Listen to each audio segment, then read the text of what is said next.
Puro problema nakakayamot, sakit mo sa ulo kaya napakamot. Ang daming tanong kasi di masagot, hassle palagi mahirap malimot. Depresyon ang dulot, biglang sumulpot, ano ang gamot kundi malagot?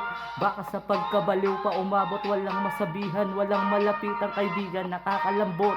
Paano babangon kung nababagot? Sa puso at isip dinali ako ng lintik na puot.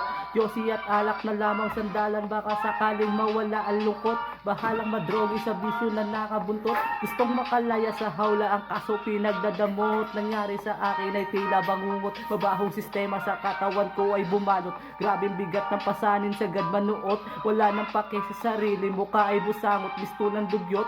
Paano mata nila sa akin agad kumunot, halos lamunin ng takot, itong gagawin ko di makalusot. Kahit subukan mabunot ang lalim ng hugot, meron pa rin may iwang bakas ng kurot. Para yung sugat humilom, wala ng kirot. Pumatong sa kama, ibitay sarili sa kumot. Paghinto ng oras at mundo ay di na umikot, alam ko namang masaya kapag di na umahon sa laot. Okay na?